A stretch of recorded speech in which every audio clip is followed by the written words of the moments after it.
Bismillahirrahmanirrahim. Assalamualaikum warahmatullahi wabarakatuh. Innal hamdalillahi nahmaduhu wa nasta'inuhu wa nastaghfiruh wa na'udzu billahi min shururi anfusina wa sayyiati a'malina. May yahdihillahu fala mudhillalah wa may yudlil fala hadiyalah. Asyhadu an la ilaha illallah wahdahu la syarikalah wa asyhadu anna Muhammadan 'abduhu wa rasuluh. Sallallahu alaihi wa ala alihi wa sahabatihi ajma'in wa man tabi'ahum bi ihsanin ila yaumiddin, amma ba'd. Fa ikhwani wa akhwati fillah, kaum muslimin wal muslimat rahimani wa rahimakumullah. Semoga Allah Subhanahu wa taala senantiasa mencurahkan rahmatnya kepada kita sekalian. Kita lanjutkan pembahasan ringkasan kitab Mausu'atul Adab Al-Islamiyah, ensiklopedi adab-adab Islam, memasuki Al-Faslu Tsalits, pasal yang ketiga, Adabul Adzan, adab-adab adzan. Maksud penulis di sini mencakup adab seorang muadzin dan juga adab orang yang mendengarkan adzan. Ini ilmu yang sangat penting baik bagi muadzin maupun orang yang mendengarkan azan. Beliau menyebutkan di sini 20 adab. Yang pertama, niat yang baik. Niat yang baik adalah niat yang ikhlas untuk mencari keridhaan Allah Subhanahu wa taala. Dan untuk mendapatkan pahala dan keutamaan-keutamaan di akhirat kelak. Inilah jemaah sekalian niat yang ikhlas. Karena Nabi SAW bersabda, innamal a'malu binniyat. Sesungguhnya amalan-amalan itu tergantung niat. Artinya kalau niat kita ikhlas, Allah akan berikan ganjaran pahala. Tapi kalau tidak ikhlas, na'udzubillah, kita malah mendapatkan dosa. Jadi niat yang ikhlas itu semata kita berharap balasan dari Allah. Balasan berupa pahala dan keutamaan-keutamaan di akhirat. Di antara keutamaan muadzin disebutkan dalam hadis yang diriwayatkan Imam Muslim dari Muawiyah radhiyallahu anhu. Nabi sallallahu alaihi wasallam mengatakan, al-muadzinuna atwalun nas a'naqan yaumal qiyamah. Para muadzin, orang-orang yang mengumandangkan azan, kelak di hari kiamat leher mereka yang paling panjang. Ini menunjukkan banyaknya nikmat yang Allah Subhanahu wa taala berikan kepada mereka. Dan Nabi sallallahu alaihi wasallam juga bersabda, wattakhidh muadzinan la ya'khudhu ala adhanihi ajra. Ambillah atau jadikanlah seorang muadzin yang tidak mengambil upah dari azannya. Artinya jemaah sekalian, di sini ada perbedaan pendapat ulama. Apakah makna hadis ini seorang muadzin tidak boleh mengambil upah sama sekali, atau maknanya sekedar tidak boleh itu dijadikan sebagai tujuan utama? Maka di sini ada perbedaan pendapat ulama. Banyak ulama yang berpendapat makna hadis ini tidak boleh upah dijadikan tujuan utamanya. Tujuan utamanya adalah untuk akhirat. Andai dia diberi upah, maka tidak mengapa dia mengambil upah tersebut, karena ada sebuah riwayat Nabi SAW juga pernah memberi upah kepada Abu Mahdzurah radhiyallahu anhu ketika beliau mengumandangkan azan. Jadi kesimpulannya, banyak ulama berpendapat boleh saja muadzin mengambil upah, namun itu jangan dijadikan tujuan utamanya. Tujuan utamanya untuk mencari ridho Allah Subhanahu wa taala dan untuk mendapatkan pahala dari Allah di akhirat. Yang tidak boleh sama sekali apabila seseorang ingin mendapatkan ujian manusia atau balasan semata dari makhluk, bukan dari Allah Subhanahu wa taala, maka ini tidak dibolehkan sama sekali.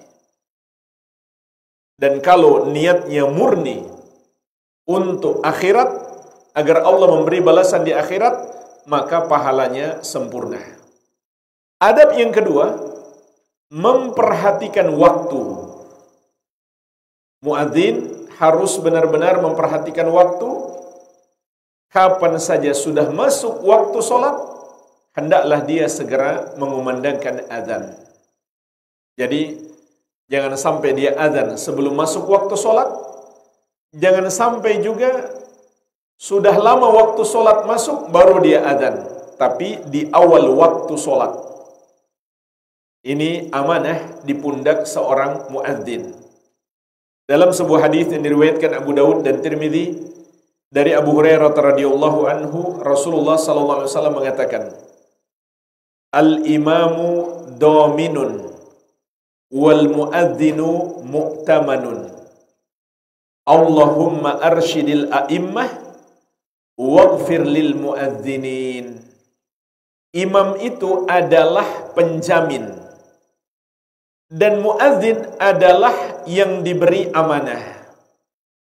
Ya Allah, berikanlah bimbingan kepada para imam dan ampunilah para muadzin. Jadi kata Nabi SAW, imam itu adalah penjamin. Maksudnya, imam hendaklah dia solat sesuai petunjuk Nabi Muhammad SAW, memperhatikan syarat-syaratnya, rukun-rukunnya, wajib-wajibnya, dan sunnah-sunnahnya. Karena makmum akan mengikutinya. Itu yang disebut penjamin.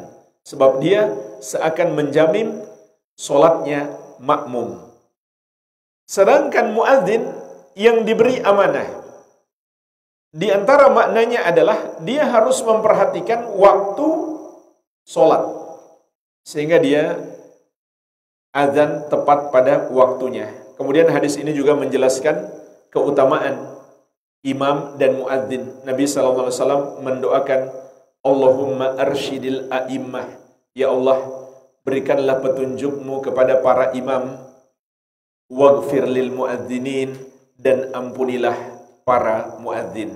Ini menunjukkan keutamaan yang besar bagi muadzin dan imam. Jadi seakan-akan amanah waktu solat itu di pundak muadzin, begitu pula waktu sahur dan aktivitas manusia secara umum. Karena kita umat Islam, aktivitas kita terikat dengan waktu-waktu solat. Maka amanah itu ada di pundak muadzin. Adab yang ketiga, hendaklah muadzin itu suaranya bagus. Sebagaimana sabda Nabi SAW kepada Abdullah bin Zaid, "Fakum ma'a Bilal, fa'alki alaihi ma ra'aitah." Bangkitlah bersama Bilal, lalu ajarkan azan yang engkau lihat dalam mimpimu. Artinya itu mimpi dibenarkan oleh Nabi SAW. Jadi jemaah sekalian, awal syariat azan dari mimpi sahabat yang mulia Abdullah bin Zaid. Kemudian ditetapkan oleh Nabi SAW, "Falyu'adzin bihi," maka biarkanlah Bilal yang mengumandangkan azan. "Fa innahu anda sautan minka," karena Bilal lebih bagus suaranya darimu. Jadi jemaah sekalian, hendaklah kita pilih muadzin yang suaranya bagus. Di sini penulis mengingatkan, fayan bagi linnas an yahrisu ala an yakunal muadzin hasana saut. Sepatutnya bagi manusia memilih muadzin yang bagus suaranya. Lianna ba'dal muadzinin qad yakunu qabiha saut, fayakunu sababan fi tanfiril 'ammah min istima'il adzan. Karena sebagian muadzin suaranya tidak bagus, sehingga itu menjadi sebab membuat orang-orang enggak mau mendengar azan. Wa hadza amrun mawjudun lil asaf. Ini sangat disayangkan terjadi. Adab yang keempat, at-taharah. Hendaklah muadzin bersuci terlebih dahulu sebelum adzan. Ini tidak sampai wajib, namun disunahkan. Dan ini berdasarkan hadis umum, anjuran berwudu atau bersuci ketika menyebut nama Allah Subhanahu wa taala.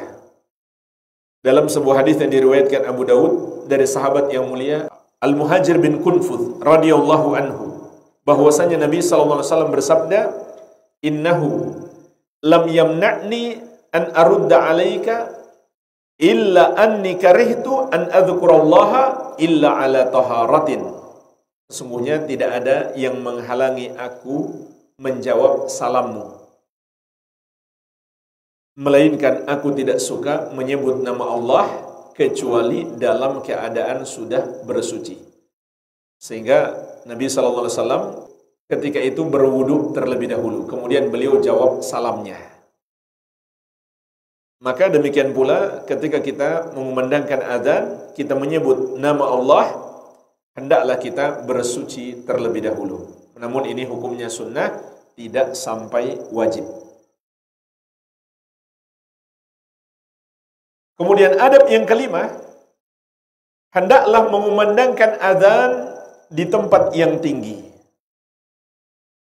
Sebagaimana yang dilakukan oleh Bilal radhiyallahu anhu, diceritakan oleh seorang sahabiyah dari Bani Najjar. Kana baiti min atwali baitin haulal masjid.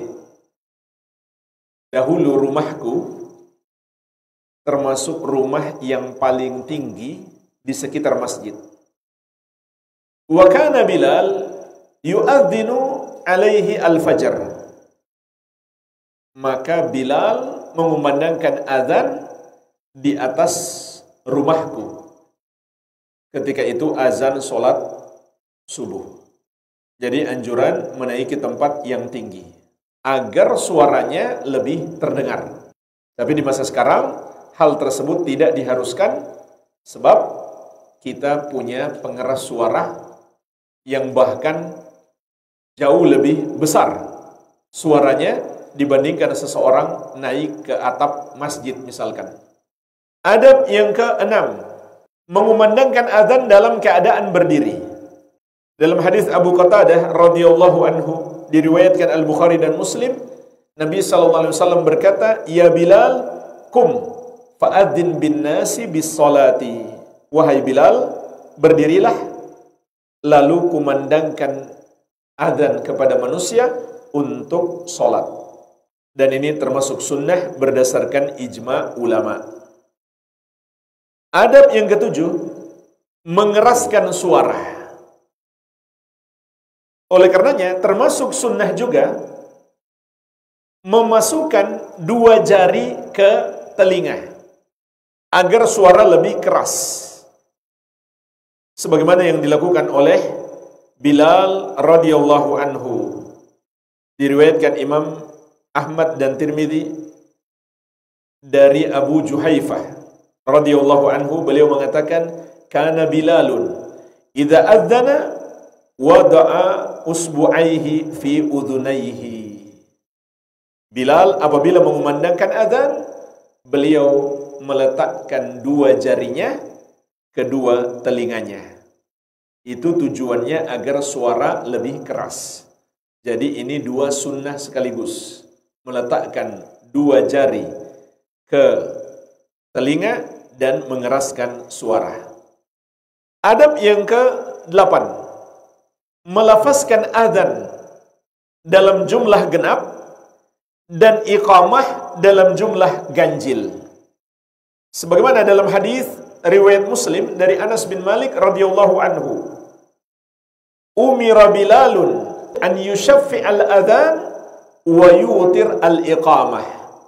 Bilal radhiyallahu anhu diperintahkan untuk melafazkan azan dalam jumlah genap dan iqamah dalam jumlah ganjil.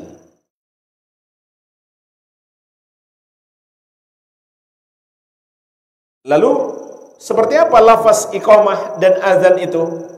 Maka disebutkan oleh penulis pada adab berikutnya, adab yang ke-9. Luzumu sunnah fil azan. Mengikuti sunnah dalam azan. Sunnahnya sebagaimana dalam banyak hadis, di antaranya hadis Abdullah bin Zaid radhiyallahu anhu. Ketika azan, lafaznya adalah Allahu akbar, Allahu akbar, Allahu akbar, Allahu akbar, asyhadu an la ilaha illallah, asyhadu an la ilaha illallah, asyhadu anna Muhammadar Rasulullah, asyhadu anna Muhammadar Rasulullah, hayya 'alas shalah, hayya 'alas shalah, hayya 'alal falah, hayya 'alal falah, Allahu akbar, Allahu akbar, la ilaha illallah. Berapa kalimat semuanya? 15. Ini lafaz adzan. Sedangkan iqamah Allahu akbar, Allahu akbar, asyhadu an la ilaha illallah, asyhadu anna Muhammadar Rasulullah, hayya 'alas shalah, hayya 'alal falah, qad qamatis salatu, qad qamatis salah, Allahu akbar, Allahu akbar, la ilaha illallah. Berapa kalimat semua? 11. Nah, jemaah sekalian, di sini kita bisa memetik pelajaran. Ternyata yang dimaksud melafazkan iqamah dalam jumlah ganjil, Allahu akbar tetap disebut 2 kali yang pertama, yang di akhir juga disebut 2 kali.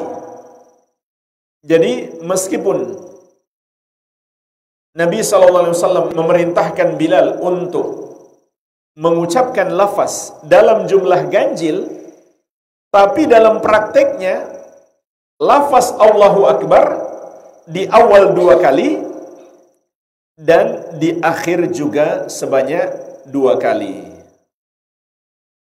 Berarti tidak semuanya ganjil. Ada satu lagi yang enggak ganjil, yaitu qad qamatis shalah. Itu disebutkan sebanyak 2 kali. Dan ini pendapat mayoritas ulama. Ada segelintir ulama mengatakan Allahu Akbar hanya 1 kali. Jadi di awal Allahu Akbar langsung asyhadu an la ilaha illallah. Kemudian di akhir Allahu Akbar sekali langsung la ilaha illallah. Tapi kata Imam Nawawi rahimahullah, ini pendapat yang syadz, ganjil. Pendapat yang tidak lazim. Kenapa? Karena seharusnya memahami hadis ditafsirkan dengan hadis yang lain. Di satu hadis Nabi SAW memerintahkan agar iqamah itu dalam jumlah ganjil, tapi di hadis yang lain dengan riwayat yang sahih, lafaz iqamah pada ucapan Allahu Akbar tetap disebut sebanyak 2 kali, baik di awal maupun di akhir. Begitu pula lafaz qad qamatis shalah disebutkan 2 kali. Maka ini pendapat yang lebih kuat, karena satu hadis mestilah ditafsirkan, dipahami dengan hadis yang lain. Oleh karenanya ini menjadi pendapat mayoritas ulama dari kalangan Hanafiyah, Malikiyah, Syafi'iyah, dan Hanabilah. Ada juga segelintir ulama dari kalangan Malikiyah berpendapat qad qamatis shalah itu 1 kali saja. Tapi ini juga pendapat yang tidak lazim, yang ganjil, karena tidak sesuai hadis. Sedangkan sebagian ulama Hanafiyah berpendapat lafaz iqamah 17 kalimat. Jadi persis seperti lafaz adzan ditambah qad qamatis shalah. Ini juga pendapat yang ganjil. Jadi pendapat mayoritas ulama adalah seperti yang disebutkan dalam hadis. Baik. Adab yang ke-10, disunnahkan bagi muadzin terkadang melakukan tarji'. Tarji' itu maknanya dia ucapkan syahadat sesuai dengan lafaz adzan 2 kali secara pelan terlebih dahulu, baru kemudian dia keraskan. Seperti disebutkan dalam hadis, Nabi SAW menyuruh Abu Mahdhurah radhiyallahu anhu, salah seorang muadzin di masa Nabi SAW, untuk mengucapkan asyhadu an la ilaha illallah, asyhadu an la ilaha illallah, asyhadu anna Muhammadar Rasulullah, asyhadu anna Muhammadar Rasulullah secara pelan. Setelah itu baru dia baca keras. Asyhadu an la ilaha illallah, terus sampai selesai. Jadi ini sunnah, tapi terkadang diamalkan, tidak selalu. Adab yang ke-11, hendaklah muadzin memandang ke kanan dan ke kiri. Ini disunnahkan, yaitu tatkala dia mengucapkan hayya 'alas shalah, dia memutar wajahnya untuk memandang ke arah kanan. Kemudian tatkala dia mengucapkan hayya 'alal falah, hendaklah dia memutar kepalanya untuk memandang ke arah kiri, sebagaimana yang diamalkan oleh Bilal radhiyallahu anhu dalam hadis yang diriwayatkan Al-Bukhari dan Muslim. Jadi ini sunnah. Adab yang ke-12, melakukan tathwib pada azan subuh. Tathwib itu artinya mengucapkan as-salatu khairum minan naum sebanyak 2 kali setelah hayya 'alal falah. Maka ini sunnah sebagaimana diajarkan oleh Nabi sallallahu alaihi wasallam kepada Abu Mahdhurah radhiyallahu anhu. Adab yang ke-13, melakukan azan subuh di waktu malam. Artinya azan pertama sebelum masuk waktu subuh. Jadi dianjurkan azan subuh itu 2 kali. Kalau kita pergi haji atau umrah, ini biasa diamalkan di Masjid Nabawi dan Masjidil Haram. Azan subuh di sana sebanyak 2 kali. Azan pertama masih di waktu malam, sebelum terbit fajar, sebelum masuk waktu subuh. Dan azan kedua barulah di waktu subuh. Di antara faidah azan yang pertama ini, agar membangunkan orang yang masih tidur, mungkin dia masih mau sholat lail, atau masih bisa makan sahur.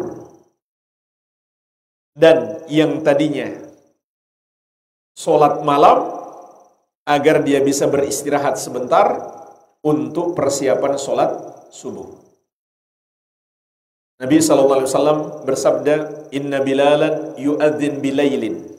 Sesungguhnya Bilal berazan masih di waktu malam. Fakulu washrabu, maka teruslah makan dan minum.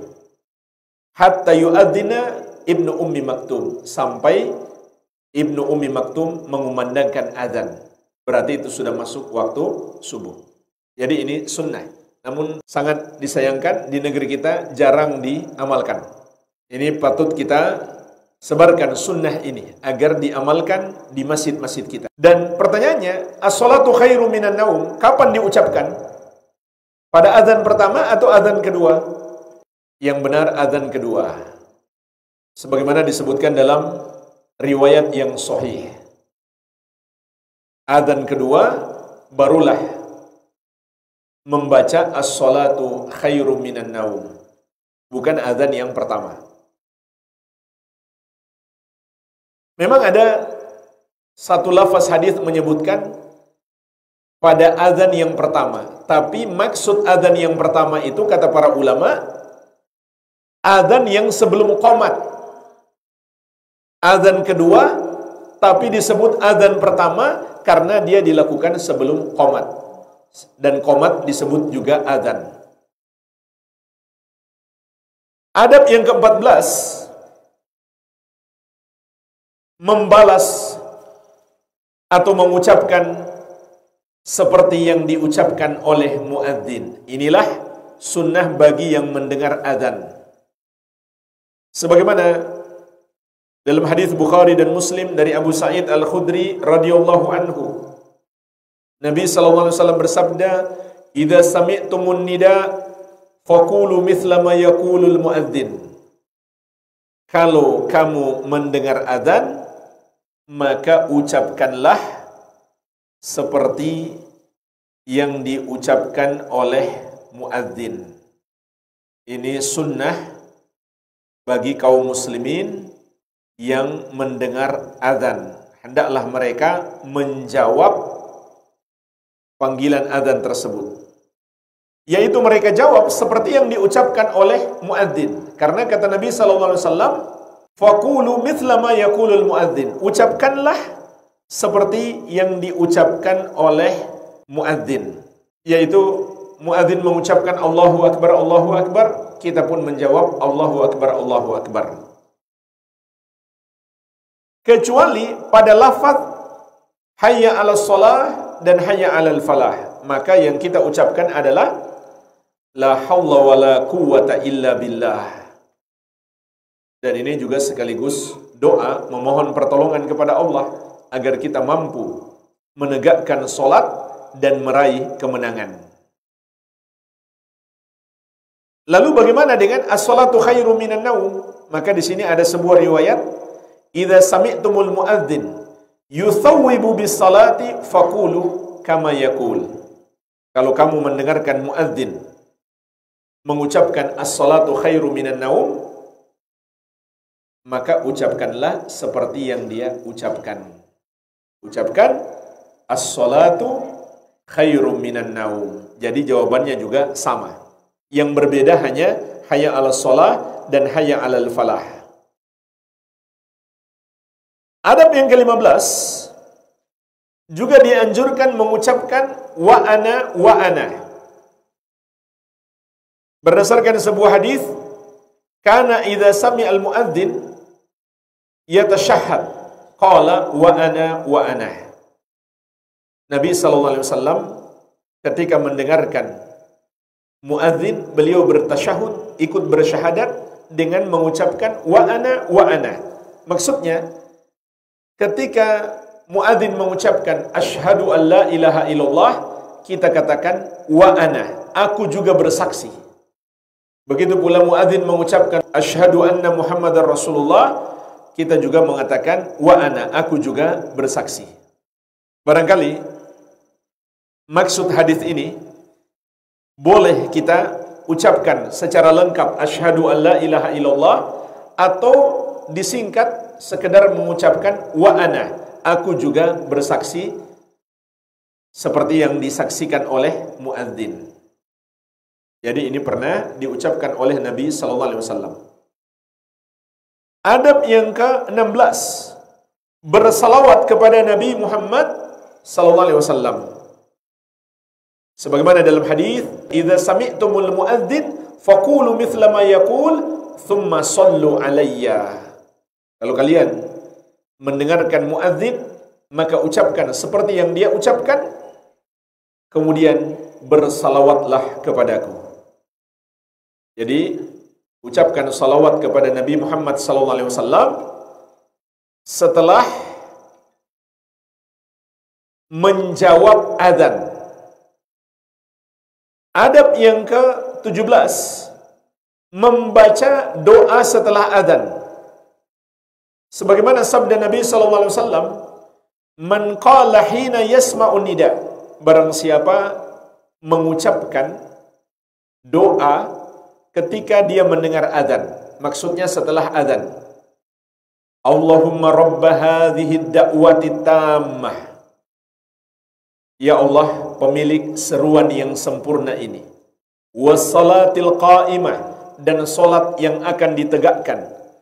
Ati Muhammadanil wasilata wal fadilah.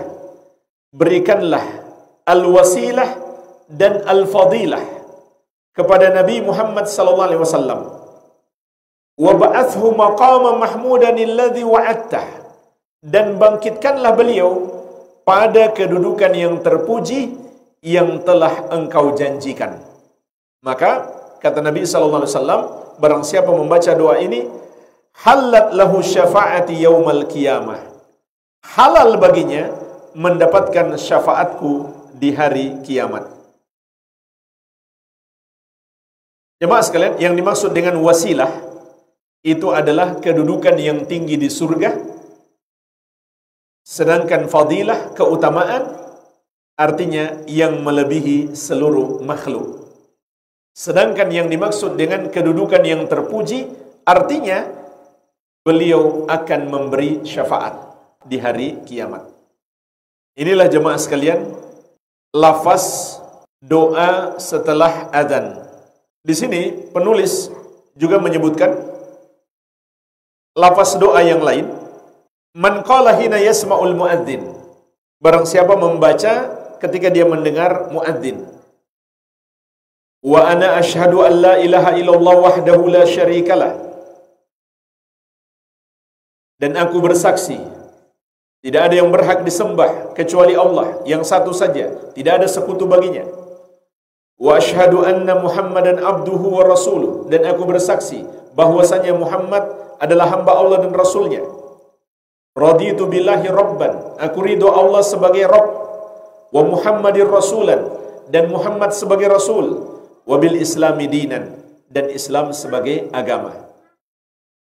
Ghufira lahu dzambuhu, maka akan diampuni dosanya. Jadi ini lafaz doa yang lain. Bisa kita tambahkan atau terkadang baca yang ini, terkadang baca yang itu. Sekedar faidah, Imam Al-Albani rahimahullah di dalam Al-Irwa menjelaskan ada 5 lafaz yang berasal dari hadis dhaif. Hendaklah kita hindari karena tidak ada hadis sahih. Pertama, dalam riwayat Al-Baihaqi disebutkan ada tambahan innaka la tukhliful mi'ad. Dan ini juga ada dalam Hisnul Muslim. Namun lafaz ini tidak sahih. Yang kedua, ada tambahan Allahumma inni as'aluka bihaqqi hadhihi da'wah. Ini juga disebutkan dalam riwayat Al-Baihaqi dan ini tidak sahih. Yang ketiga, ada tambahan Sayyidina Muhammad. Maka ini juga tidak terdapat dalam hadis sahih. Yang keempat, ada tambahan wad darajatar rafi'ah,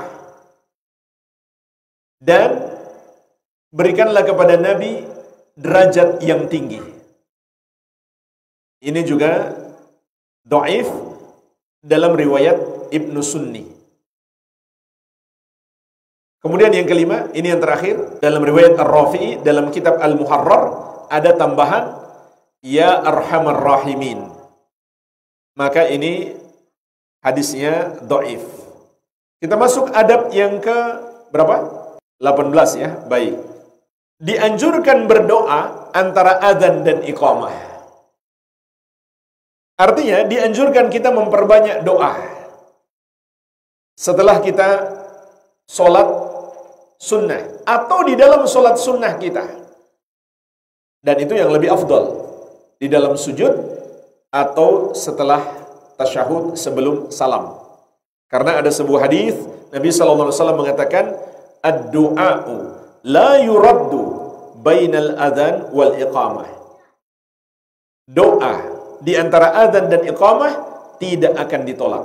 Artinya itu mustajab, pasti Allah kabulkan. Jadi antara adzan dan iqamah perbanyaklah doa. Adab yang ke-19, tidak meninggalkan masjid ketika adzan sudah berkumandang. Sebagaimana dalam hadis yang diriwayatkan Imam Muslim dari Abu Hurairah radhiyallahu anhu, ketika Abu Hurairah melihat seseorang keluar dari masjid setelah azan asar, beliau mengatakan, "Amma hadza faqad asa Abul Qasim sallallahu alaihi wasallam." Adapun orang ini dia telah bermaksiat kepada Abul Qasim, yaitu Nabi Muhammad sallallahu alaihi wasallam. Kecuali jamaah sekalian, kalau memang ada uzur, ada hajat yang sangat penting, yang berat untuk ditunda, maka tidak mengapa. Tapi kalau nggak ada hajat, sebaiknya kita tetap di masjid sampai selesai sholat. Adab yang ke-20, ini yang terakhir, hendaklah seorang muadzin memberi waktu yang cukup, yang lapang antara adzan dan iqamah, sehingga orang bisa bersiap-siap untuk melakukan sholat. Sebagaimana perintah Nabi SAW, "Ij'al baina adzanika wa iqamatika nafasan." Jadikan antara adzanmu dan iqamahmu suatu jeda waktu. Hatta yaqdiyal mutawaddi hajatahu fi mahalin. Sehingga orang yang berwudu bisa menyelesaikan wudunya secara perlahan, enggak terburu-buru. Wa yafrugal akil min ta'amihi fi mahalin. Dan orang yang sedang makan selesai dari makannya juga secara perlahan, tidak terburu-buru. Jadi jangan terlalu cepat untuk iqamah setelah mengumandangkan azan. Berikan jeda waktu sehingga orang bisa bersiap, setelah itu bisa sholat sunnah, setelah itu bisa berdoa, baru kemudian qomat. Dan ini berlaku untuk semua sholat, karena ada di sebagian daerah atau sebagian masjid, semua sholat mereka kasih jeda waktu kecuali maghrib. Jadi maghrib begitu adzan langsung qomat. Padahal sama saja, maghrib juga dianjurkan untuk kasih jeda waktu. Bahkan Nabi SAW mengatakan, "Baina kulli adzanaini sholatun." Di antara dua adzan ada anjuran sholat sunnah. Artinya di antara adzan dan iqamah dianjurkan kita sholat sunnah, termasuk maghrib. Antara adzan maghrib dan qomatnya juga ada anjuran sholat sunnah dulu. Dan jemaah sekalian, sedikit tambahan, juga para ulama mengatakan termasuk sunnah adzan sambil menghadap kiblat, karena itu yang dilakukan muadzin di masa Nabi SAW. Dan juga termasuk sunnah tarassul. Ini berdasarkan ijma' ulama. Tarassul itu artinya tidak menyambung adzan. Artinya dalam setiap kalimat dia potong dulu, ada jeda. Allahu Akbar, kemudian diam sebentar, baru lanjut lagi, Allahu Akbar, kemudian diam sebentar, baru lanjut lagi, Asyhadu an la ilaha illallah, diam sebentar, baru lanjut lagi, dan seterusnya. Itu namanya at-tarassul. Disunnahkan berdasarkan ijma' ulama. Dan juga termasuk sunnah ketika terjadi hujan lebat ataupun ada penghalang ke masjid, misalkan ada wabah, maka ada bacaan as-salatu fi rihalikum, solatlah di rumah-rumah kalian. Tambahan ini bisa ditambahkan setelah hayya 'alal falah, maka tambahkan as-salatu fi rihalikum atau as-salatu fi buyutikum, solatlah di rumah-rumah kalian. Semoga bermanfaat. Lebih dan kurangnya saya mohon maaf. Wabillahi taufik. Subhanakallahumma bihamdik, asyhadu an la ilaha illa anta, astaghfiruka wa atubu ilaik. Sallallahu ala nabiyina Muhammadin wa alihi wasallam. Walhamdulillahi rabbil alamin. Wassalamualaikum warahmatullahi wabarakatuh. Al-Amwa menemani ibadahmu juga hijrahmu.